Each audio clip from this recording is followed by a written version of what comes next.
Please sit down.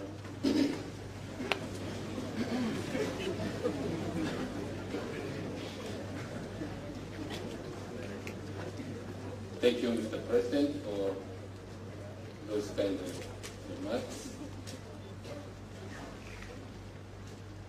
One thing he didn't warn me about is that I was not supposed to tie. So when I came here, I told him, look, I keep just should tie. That's why I look different from the others. Ladies and gentlemen, I'm happy to be here with you. You see very many faces I've not seen for a while. I saw Dr. Kuria after several years,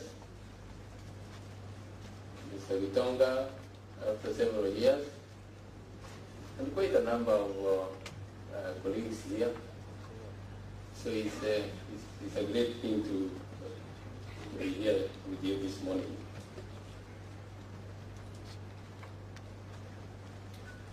The President of the Law Society of Kenya, the President of the Rwandan Bar, and other representatives of law societies from other areas. I was not given the full list. Members of the Council of the Law Society, colleagues, ladies and gentlemen, good morning.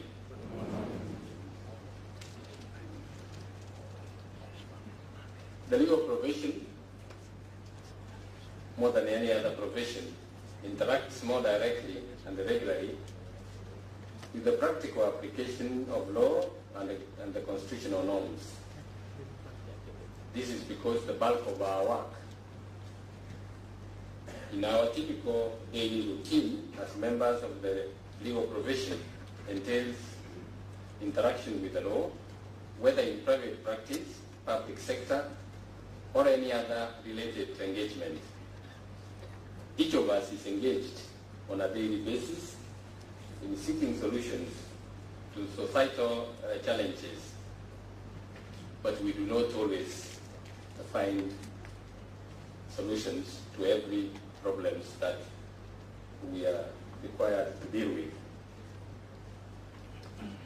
The Law Society of Kenya Annual Conference and the Judges Colloquia provide us with opportunities away from our day-to-day engagements as legal professionals to take stock of our collective achievements and to also focus on the challenges we are collectively facing and what measures we need to put in place to solve them.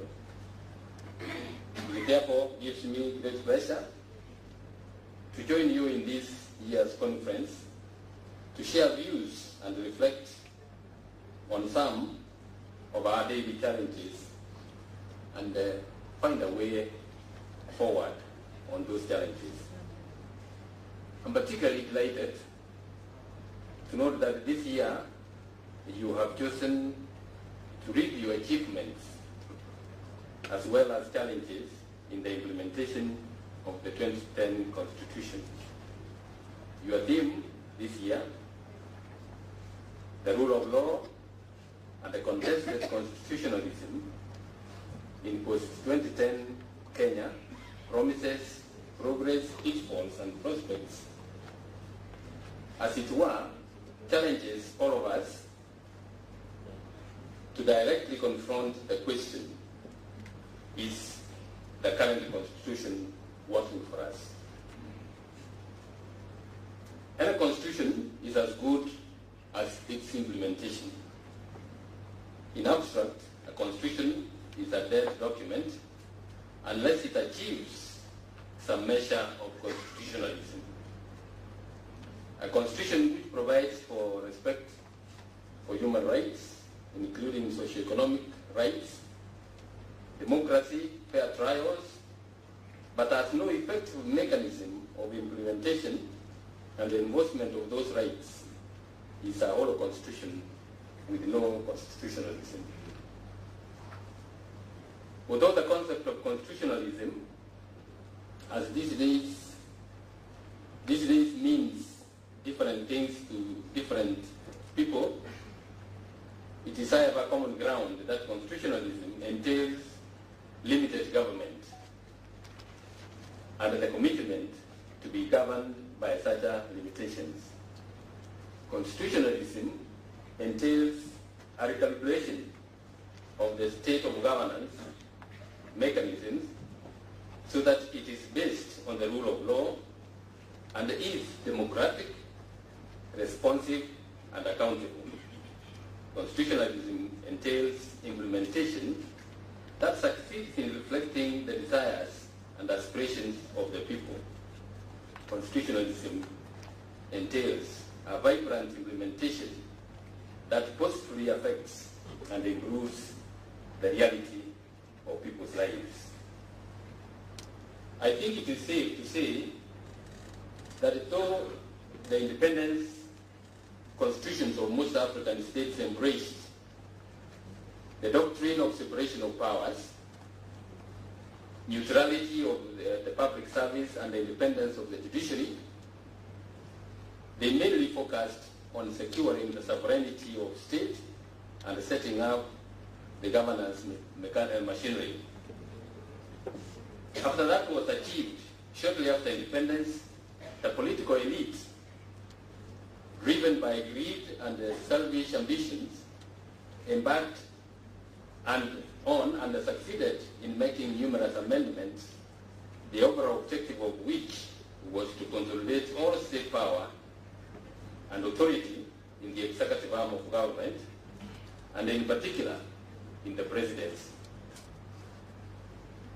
That led to patrimonialism that did not tolerate any form of opposition.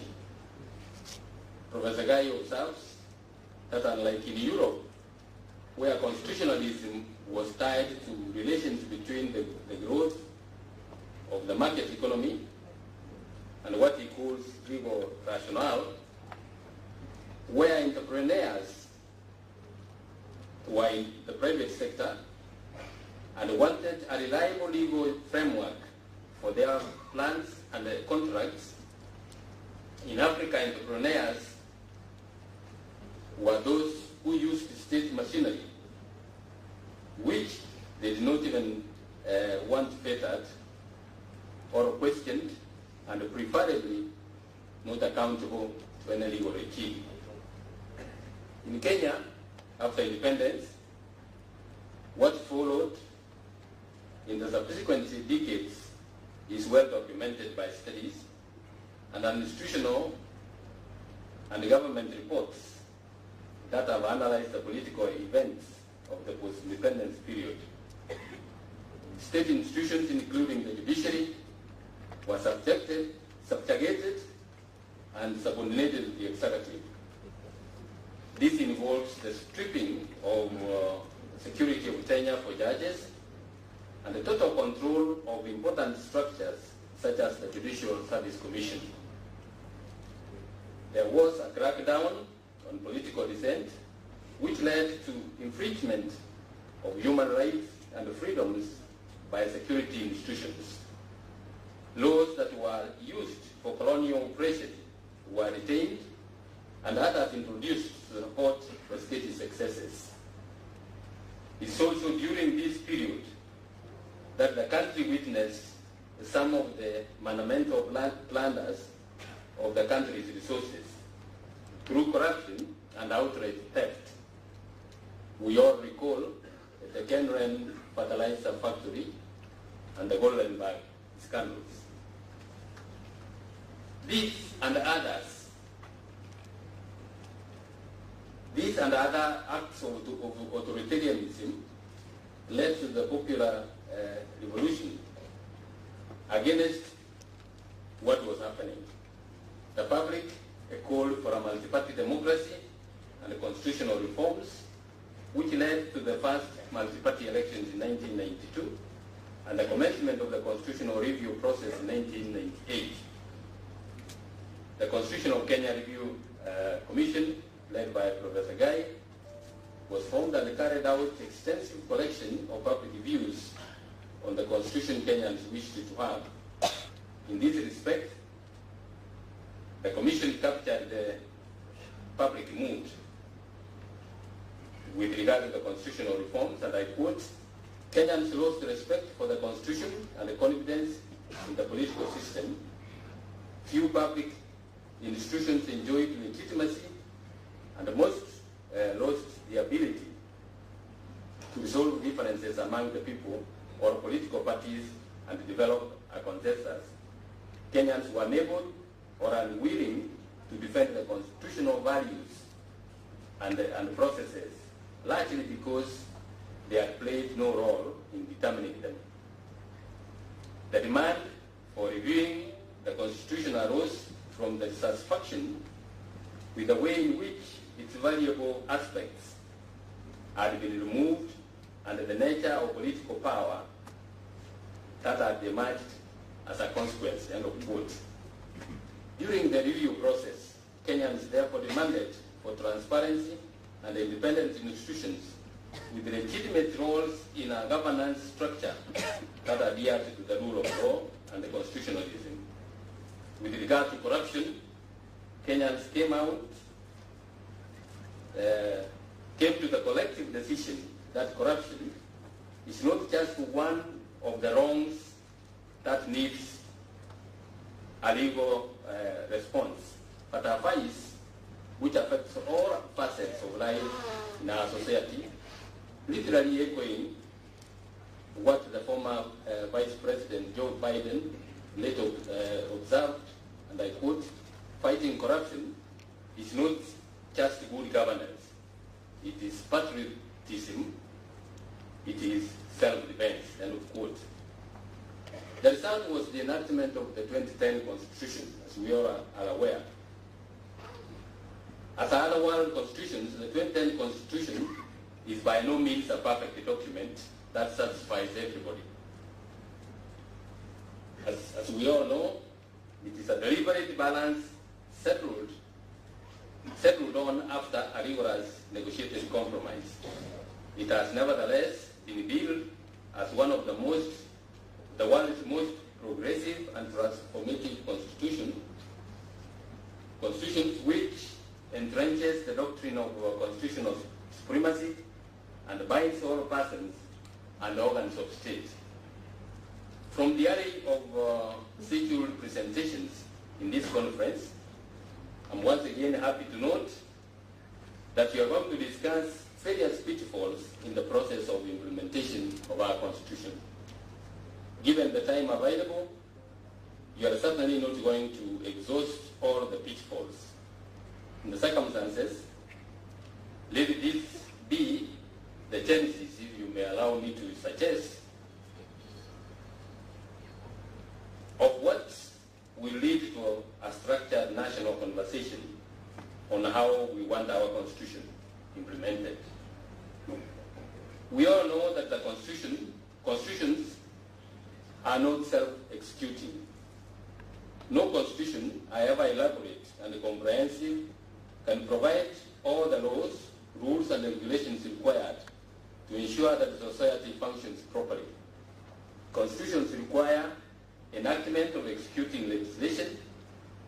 They require amendments and alignments of various pieces of legislation. They require formulation and execution of appropriate policies and many other things.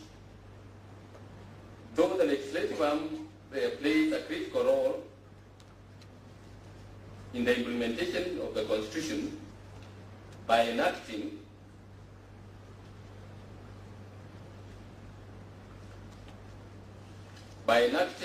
required implementation legislation and the ultimate decisions and making the ultimate decisions in the process which require political will, and the judiciary serves as the bedrock for protection, interpretation and application of the Constitution. The primary responsibility of implementing the Constitution rests with the executive arm of government. It is mainly the executive arm that has to originate of implementing legislation. It is mainly the executive arm of government that has to originate amendments and alignments of various pieces of legislation. And it is mainly the executive arm of government that has got to formulate and execute appropriate implementing policies. Let alone, the legislative and executive arms of government, comprised mainly of the politicians and the political elites, will implement the Constitution in an arbitrary manner, cherry-picking the easier and non-contentious provisions to implement, and always safeguarding their personal or sectarian interests. Even when the political class are forced to enact appropriate legislation, implementation of the Constitution remains still a challenge. Take, for example, corruption. An entire chapter of our Constitution, chapter 6, is dedicated to leadership and integrity. The laws and the policies meant to address corruption have been developed over time and have become many in number, heavy in prescribing the conduct of public affairs, more complex in implementation, and include more structures and institutions to address corruption. Indeed, institutions that are mandated to fight corruption have been structured and reoriented and restarted with a hope for better results. Yet all these systems, laws and institutions stand alongside monumental scandals that have not been resolved amid new and emerging ones. This is a clear manifestation that while rules and frameworks to fight corruption are critical, they need to be accompanied by a demonstrable will and a clear commitment, especially from those in leadership positions, to fight the fight. I have no doubt that the resurgence of the fight against corruption that is going on as a result of the commitment of the head of state to address the vice is a commendable step. The judiciary, as the final arbiter on all cases, plays an important role in the fight against corruption. To this end, as you are aware, we have created a special anti-corruption division of the High Court to deal with matters of corruption. We have also designated 92 magistrates spread across the country to deal with corruption cases. Some of you have raised the issues with regard to the creation of the division, viewing it as a centralization of the judicial services in that regard, and therefore an affront to the concept of devolution, which is one of the pillars of our constitutional architecture. The judiciary has no any such aim. All we are trying to do is to avoid conflicting decisions being made on the same issue. As requested by your President, I have established sub-registries of the division at Mombasa and Kisumu, and I will establish more in other parts of the country as need arises. But corruption cases in the High Court and in all those stations will be heard by the judges posted to that division. We will fly them from one part of the country to the other where need arises and have those cases dealt with in a uniform manner. For the fight against corruption to succeed, the prosecution and examinations of corruption-related cases have to be expeditious. As counsel for accused persons, you play a critical role in this fight. Expedition can only be realized with your cooperation. We have planned to have those cases heard on a day-to-day basis. So adjournments, ladies and gentlemen, will be granted only in very, very exceptional cases. We appeal for your maximum cooperation and that of all the other stakeholders against this fight. Please read the public mood and let us deal with these issues. We cannot have those cases continuing in court for years on end. We cannot do that. So I want to appeal to all of you. You are Kenyans. We are all Kenyans. And as I say, please read the public mood. Let's deal with these cases and dealing with them effectively. We are not by any chance saying that they are not going to be dealt with properly. They are going to be dealt with properly. If evidence is adduced, there will be convictions. If there is no evidence adduced, they will be acquitted. And that's the way we deal with it. But the fact, what I am emphasizing is that we are not going to allow a case dragging on for years on end in court. That will defeat the whole purpose of dealing with them. So I need your cooperation, and so that we move forward. The fight against corruption is not the only challenge we have in the implementation of the Constitution. As you are aware, the Constitution has provided for the Judiciary Fund to strengthen the independence of the judiciary. As we complete the regulations to operationalize the fund, you have seen the budgetary allocation to the judiciary this year. I'm grateful to your President for adding his voice to our dilemma. We are in discussions with other arms of government on that, and I'm hopeful that a lasting solution would be found. For the judiciary to operate efficiently, it should be allocated between 1.5 to 2.5% of the national budget, which should be deposited in the Judiciary Fund account immediately after the budget. Ladies and gentlemen, this is where we have challenges, and I've asked myself, the judiciary as an arm of government,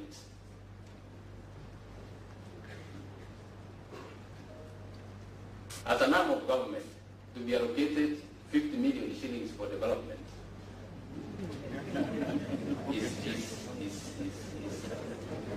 I don't know how to describe it. What we are recommending, ladies and gentlemen, we have challenges in office space. Like now, we are supposed to recruit judges of the Court of Appeal, more judges of the High Court, and magistrates. But we don't have places for them to sit. When you employ a judge, you require funds, you require to employ a driver, you require to employ clerks, you require to do this or that. And that is all very, very necessary. I'm happy you are all, quite a number of you have expressed your views about the allocation of the development votes, and you will continue appealing with the authorities to give us sufficient funds. My recommendation is that let Treasury give us 5 billion shillings development fund in a year. And you know, 5 billion shillings will enable me build 10 modern court buildings in the country. 10. So if I'm given 5 this year, another 5, in a hardly 5, 6, 7 years, we will have courtrooms in the whole country. Courtrooms with respectable facilities. Courtrooms with washrooms. You are laughing because you know what the kind of premises you are operating in. That's all we are asking. What is 5 billion shillings for an arm of government?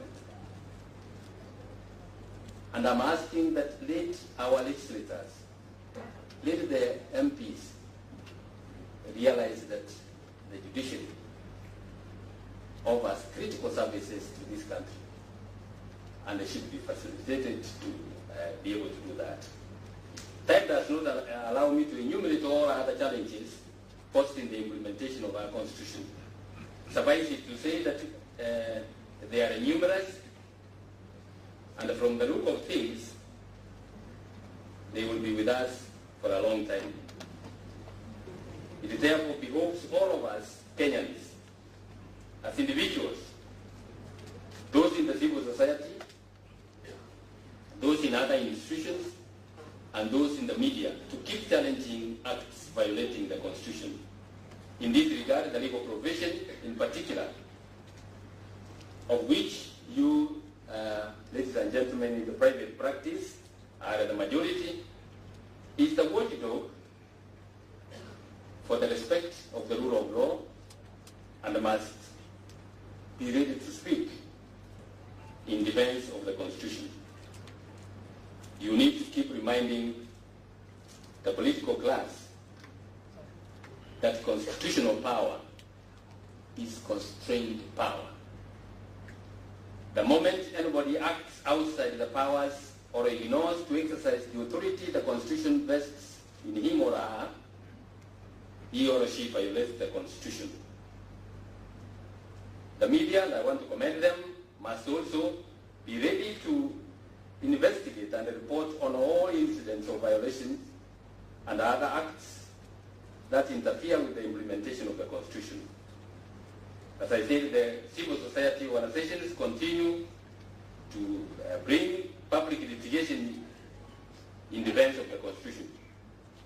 In conclusion, ladies and gentlemen, I would like to say that Kenya is a great nation. However, unless commitments, duties, and obligations contained in the fundamental law of the land and scrupulously respected and enforced, the political stability and the confidence required to attract investment will continue to be in jeopardy. Unless all Kenyans of goodwill rise up and say no to impunity, and all those of us in leadership, including the CJ, the other countries, the economy of the other, our neighbor states will continue as ours stagnate. So we either say no to impunity and prosper, or keep quiet and perish. Ladies and gentlemen, let us say no to impunity. Once again, I want to thank you for this opportunity to be before you, and I want to wish you very, very fruitful deliberations in this conference. Come out with solutions, come out with views on how we should continue implementing our Constitution so that we reap the fruits of the Constitution and move forward. The other economies, ladies and gentlemen, that have taken seriously the rule of law and the implementation of the Constitution are moved forward. If we start even now, I am very, very certain that we will make great, great strides in a few years that will be seen by the world. With those few remarks, or are they too many? It is now my great pleasure to declare this conference officially open. Thank you very much.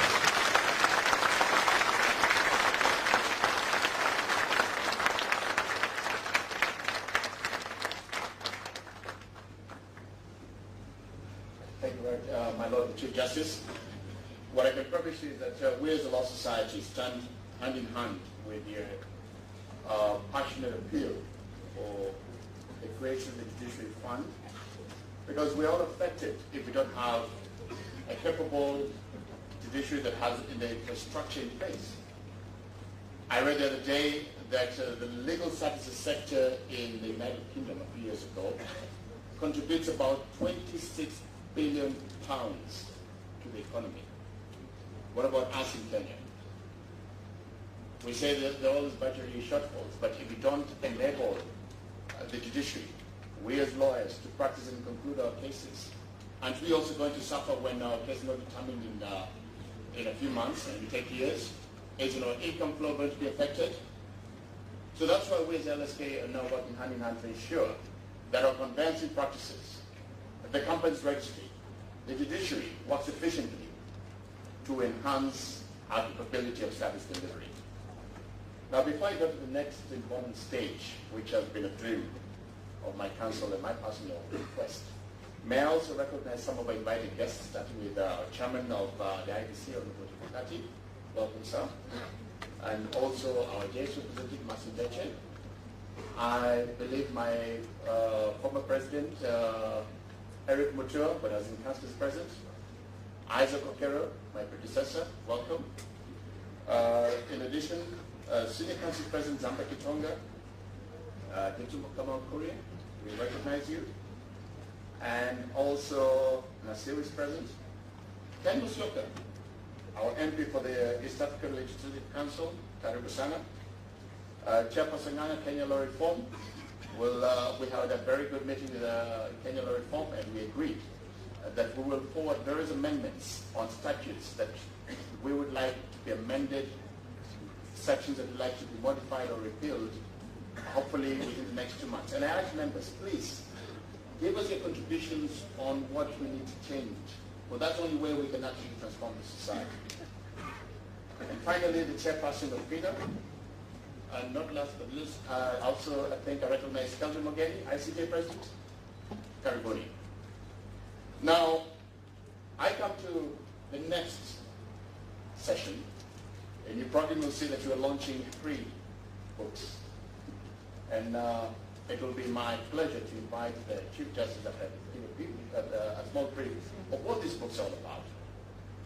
Now, when we started, I challenged my council that as part of the service delivery to the members, we need to actualize and improve the standards of practice.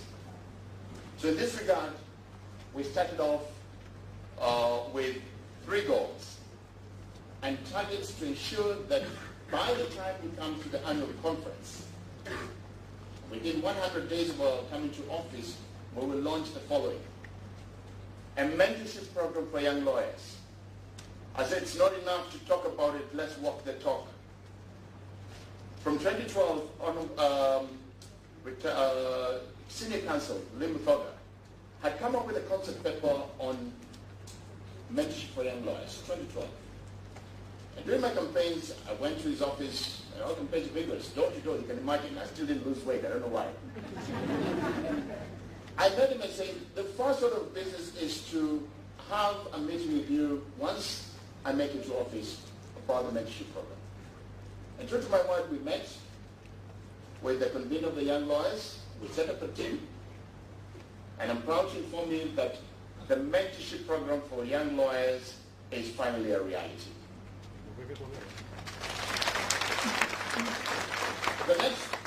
The next book is when we had the first council retreat with the branch chairs.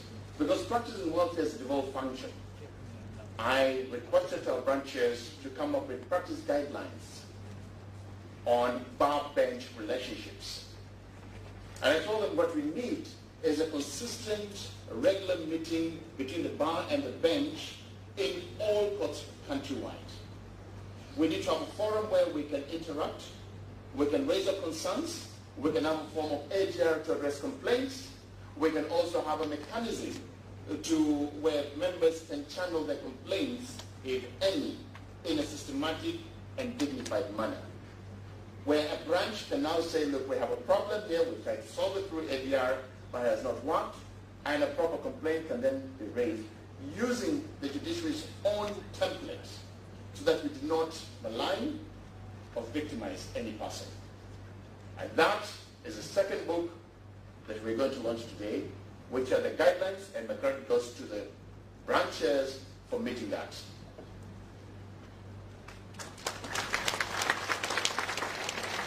The final book which I have dreamt about for the last 2 years. And I remember the first time I made this promise in 2016 when I ran for office, and I lost. Soon thereafter, one of my colleagues called me and said, Alan, I'd like to have that office money you talked about. I said, actually, I don't have it. That was supposed to be a give back to the society because that's what I promised. So let me try my luck up to 2 years. And judging by what immediately we came to office, my council and I agreed that we'll form an ad hoc committee to launch the first in the history of the Law Society, an office manual on how to run your law firm efficiently. So when you start your practice from day one, the day you're admitted, and you start your law firm the following day, you have an office manual that you fall back to that addresses the following: how to run your office, how to have your employment contracts, proper employment contracts, how to open accounts, how to deal with various accounts, how to get clients, office account, how to interact in the HR department, opening of files, registrations, whatnot, come to litigation. What are the do's and don'ts when you get instructions from the start of meeting a client to the finish? What best practices should you adopt in your litigation practice? Come to conveyancing, the do's and don'ts, how to ensure that your undertakings are in good order, how to register a law firm, how to wind up a law firm. It's actually a 171-page manual that I'm proud to say the committee did in about 40 days. Isn't that amazing?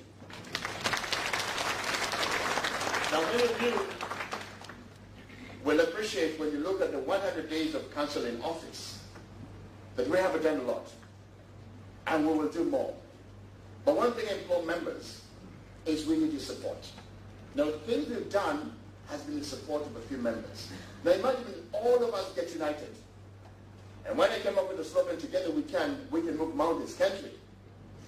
So now, it is my distinct pleasure to showcase the 3 books that we have come up with, and I'll invite the Chief Justice to officially launch them, so that from the next couple of days after the conference, we will begin rolling out these 3 books that will improve and enhance the standards of practice like never before. And thank you so much for your patience. You will agree that within 100 days, we've done about 100. A clap for my council.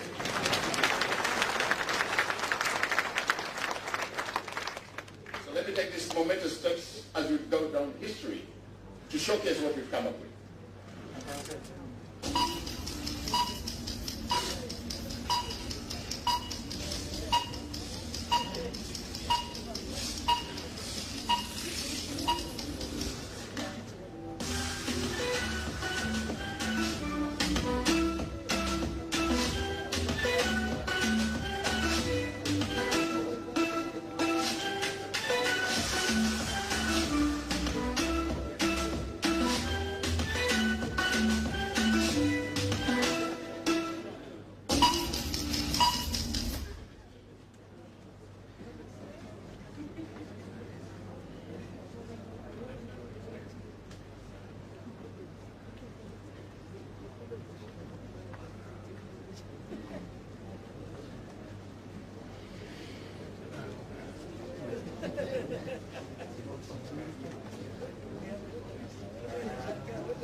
We'll move to the next session whereby we'll have the sponsors to come here to give us at least one or two, to talk to us about what their products are for. At the same time, we'll have the council to walk out the Chief Justice so that you can go and take your group photo. And then after that, we'll have our next speaker, Professor Yash Argyle, who's also one of our sponsors here today. So as you do that, I'll call upon Kenya Nuclear Board, Director of Legal Affairs to just come and give us a brief. We have Simbacop, who can also come up and give us a brief. We have Centum Investments, Stanley, Kenya, and Antidote